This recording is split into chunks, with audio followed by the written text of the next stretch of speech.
ಏನಂದ್ರೆ ಫಸ್ಟ್ ಇವ್ರದ್ದು ಅವಾಗ ಟ್ರ್ಯಾಕ್ ಚೇಂಜ್ ಆಗತ್ತೆ. ಒಂದು ಸ್ಟಾರ್ಟಿಂಗ್ ಅಭಿಷೇಕ್ ಜೊತೆ, ಆಮೇಲೆ ನನ್ ಜೊತೆ, ಇವಾಗ ಸೂರಜ್ ಜೊತೆ ಅಂತ. ಈಗ ನೀವ್ ಹೇಳ್ತಾ ಇದೀವಿ ಮನೆಯವರಿಂದ ದೂರ ಇರ್ತೀವಿ, ನೀವು ತುಂಬಾ ಕ್ಲೋಸ್ ಯಾರು ಇರಲ್ಲ ಮನೆಯೊಳಗೆ, ಅಂದ್ರೆ ಈ ತರದೆಲ್ಲ ಶೇರ್ ಮಾಡ್ಕೊಳಕ್ಕೆ ಮಾಡಿದ್ರು ನೆಕ್ಸ್ಟ್ ಮೂಮೆಂಟ್ ನಿಮ್ಮನ್ನ ನಾಮಿನೇಟ್ ಮಾಡ್ಬಿಡ್ತಾರೆ ಅದೇ ವಿಚಾರ ತಗೊಂಡು. ಆ ಸಿಚುವೇಶನ್ ಹೇಗೆ ಹ್ಯಾಂಡಲ್ ಮಾಡ್ಕೊಂಡ್ರಿ ಅಂತ? ನನಗೆ ಧ್ರುವಂತಿಂದ ಅದನ್ನ ಎಕ್ಸ್ಪೆಕ್ಟ್ ಮಾಡೇ ಇರ್ಲಿಲ್ಲ ಆ ಮನೇಲಿ. ಯಾಕಂದ್ರೆ ನನಗೆ ಅಭಿ ಮುಂಚೆ ನಾನು ಪರಿಚಯ ಇದ್ರು. ಅಭಿ ನಾನು ಬಿಗ್ ಬಾಸ್ ಮನೆಗೆ ಹೋಗಿ ನಾನು ಅಲ್ಲಿ ನನಗೆ ಫ್ರೆಂಡ್ ಆಗಿದ್ದಲ್ಲ, ಅಭಿ ನಂಗೆ ಮುಂಚೆ ನಾನು ಗೊತ್ತು.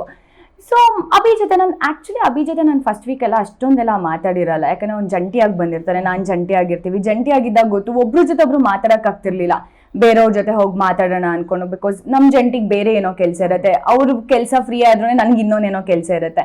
ಸೊ ಆ ಟೈಮಲ್ಲಿ ನಾನೇ ಹೇಳ್ತಿರ್ತೀನಿ ಮಂಜು ಅಕ್ಕಂಗೆ, ನಾನು ಯಾಕೋ ಅಭಿ ಡಿಫ್ರೆಂಟ್ ಆಗಿ ಅನ್ನಿಸ್ತಿದ್ದಾನಲ್ಲ ಹಾಗೆ ಹೀಗೆ ಅನ್ಕೊಂಡು ನಾನೇ ಒಪಿನಿಯನ್ಸ್ ಎಲ್ಲ ಶೇರ್ ಮಾಡಿರ್ತೀನಿ.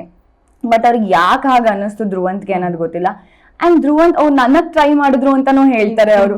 ನನಗೆ ಧ್ರುವಂತ ನಾನು ಯಾವತ್ತು ಆ ತರ ಎಲ್ಲ ನಾನು ಮಾತಾಡಿರೋದು ನನಗೆ ಗೊತ್ತಿಲ್ಲ, ಆ ದೃಷ್ಟಿಲೂ ನಾನು ನೋಡಿಲ್ಲ. ಅವ್ರಿಗೆ ಅತ್ತಾಗ ಹೋಗಿ ಸಮಾಧಾನ ಮಾಡಿದೀನಿ. ಯಾಕಂದ್ರೆ ಮಲ್ಲಮ್ಮ ಹೋದಾಗ ಒಂದ್ಸಲಿ, ಅದಾದ್ಮೇಲೆ ಎಲ್ಲರೂ ಮುಖವಾಡ ಅಂತ ಅವ್ರಿಗೆಲ್ಲ ಹೇಳ್ತಿದ್ದಾಗ ಹೋಗಿ ಸಮಾಧಾನ ಮಾಡಿದೀನಿ.